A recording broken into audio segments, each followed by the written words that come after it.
ولا تقولوا لمن يقتل في سبيل الله اموات صدق الله العظیم. مسلمانان وروڼو زمونږ د راغونډه چې کومه ده تاسو خبر لګي دا فلسطین حواله سره را کو تاسو غره د ډیر وخت نه ظلم ستم شروع دي او مسلمانانو باندې د فلسطین او مسلمانانو ظلم ستم کیږي. آیا موږ له څه پکار دي؟ موږ له بدی پکار دي؟ موږ حکومران ته دا درخواست کوو چې لیکن موږ غریب خلکو موږ احتجاج وکړو، موږ مظاهره وکړو. د غریب خلکو دا کار دی، حکومت دا کار دی چې کم از کم فلسطین سره تعاون وکړي، د فلسطین مسلمانانو سره تعاون وکړي. په هغوی باندې ظلم شروع دی، په هغوی باندې ستم شروع دی، د هغوی زنانو بې حیایي کېږي، د هغوی د ماشومانو د اعصابې ماشومانو باندې ظلمونه کېږي، ماشومانو باندې وینې تویږي، چا نه لاس کټ کېږي، چا نه خپه کټ کېږي. محترمو تاسو وګورئ، تاسو حکومت ته دا درخواست کوم لیکن دا خبره کوم تاسو وګورئ د اسرائیل مصنوعي شیزونه دي، موږ له پکار داري چې حکومت د دې شي نه بایکاټ وکړي، حکومت د اسرائیل شیزونه بایکاټ وکړي. دا اعصابې تدوی مختلف داسې فکرې دي، دا اعصابې کوکا کولا تاسو والے، دا اعصابې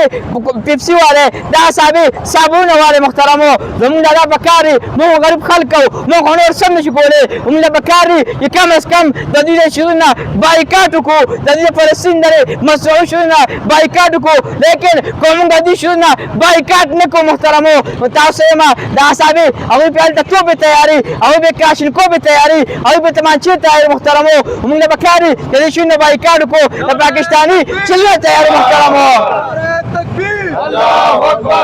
لیکن که موږ د دې شیزونه بایکاټ نه کړو،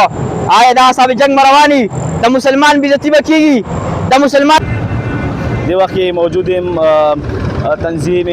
نوجوانان اهل سنت د پیښور ذمہدارانو سره جناب دی وخت تورګل صاحب موجود دی. تورګل صاحب دا راته وایي نن هم احتجاج کړی دی، راغلي څه وینا غواړي نوجوانانو ته؟ اعوذ بالله من الشیطان الرجیم، بسم الله الرحمن الرحیم. نوجوانانو ته نه بلکې ټول مسلمانانو ته موږ دا خبره کوو چې الحمدلله موږ مسلمانان یو. نبی علیه الصلاۃ والسلام فرمایي حدیث مفهوم داسې دی چې تاسو مسلمان ته په اشرف کې تکلیف نو بل ته په مشرق کې چې کوم نه تکلیف او زمونږ او تاسو چې کوم نه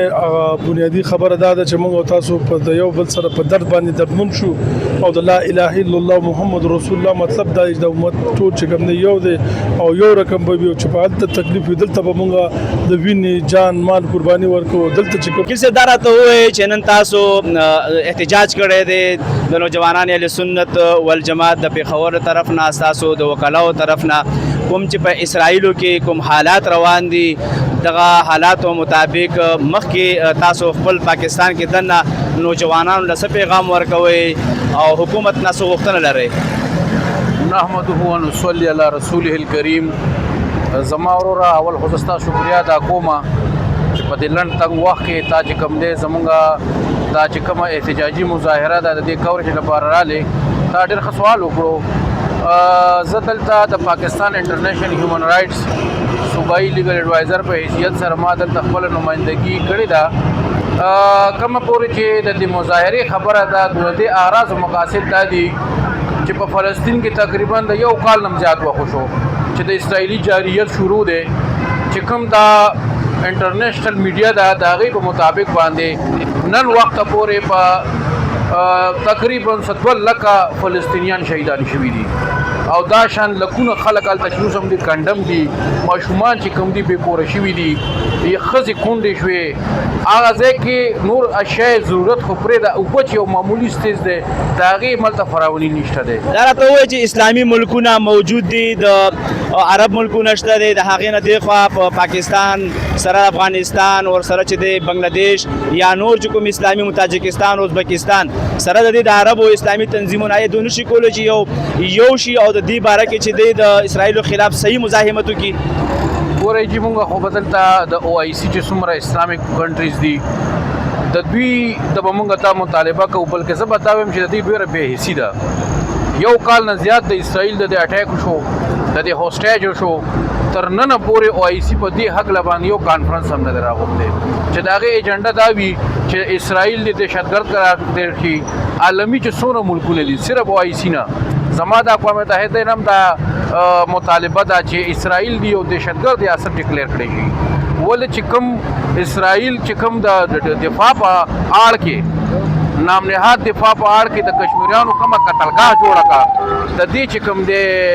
زم په مخکې وروسته یو دنیا کې به مثال نشته دی حکومت پاکستان په دې کې څه کردار ادا کولی شي حکومت پاکستان چې کوم دی دا د عالمي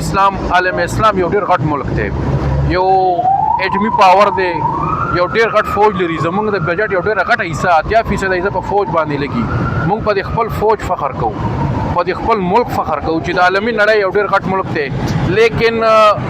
وزیر اعظم شهباز شریف اوس کوم دی یو څو ورځې مخکې یو بیرونی دوره کې د اسرائیلي جاریت خلاف چې کوم دی خپل عزم ظاهر کړی دی او مونږ د پاکستان حکمرانانو نه خدا توقع کوي شو چې کم سے کم اسرائیل سره د هغې مصنوعاتو سره بایکاټ وکړي